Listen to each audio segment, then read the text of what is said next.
गोरगरीब शेतकऱ्याला ज्यांचं कर्ज 30 सप्टेंबर 2019 पर्यंत थकीत आहे ते सर्व थकीत कर्ज 2 लाखापर्यंत हे सरकार त्या कर्जातून त्याला मुक्ती देत आहे। महात्मा ज्योतिराव फुले शेतकरी कर्जमुक्ती योजना ही आज मी या सभागृहात जाहीर करतो आहे। ही योजना मार्च पासून सुरू होईल। मधले 2 महिने जे आहेत ते 2 महिने यंत्रणेला थोडेसे तयारीला आम्हाला पाहिजेत, पण ही संपूर्ण योजना ही पारदर्शक असेल। यातला पैसा हा शेतकऱ्याच्या कर्ज खात्यामध्ये थेट त्याच्या खात्यात पोहोचला जाईल।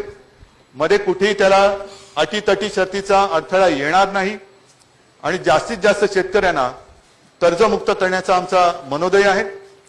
त्याचबरोबरीने ही योजना आज मी जाहीर करतोय ती मार्च पासून सुरू होईल आणि पुढचं जे म्हणजे ह्या हंगामाचं जे कर्ज आहे जे जून मध्ये थकीत होईल ते कर्ज सुद्धा पुनर्गठित करण्याच्या सूचना मी दिलेल्या आहेत। त्याच्यामुळे पुढच्या एकूण त्याच्या अर्थव्यवस्थेला कुठेही अडथळा हे सरकार येऊ देणार नाही हे सुद्धा वचन मी माझ्या महाराष्ट्रातल्या शेतकऱ्याला देतोय।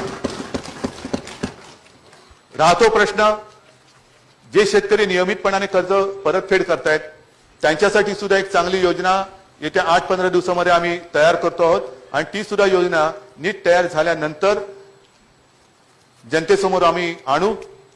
एक नवीन आणि धाडसी पाऊल हे सरकार टाकताय। हे टाकत असताना ज्या ज्या सूचना तुमच्याकडनं येतील ठीक आहे।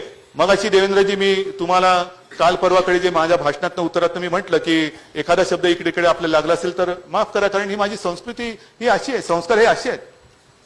ठीक आहे, आपण एकमेकाचं जे पटत नसेल ते नाही पटत म्हणून बोलू शकतो, पण मला आपल्याकडनं सूचनांची आवश्यकता आहे।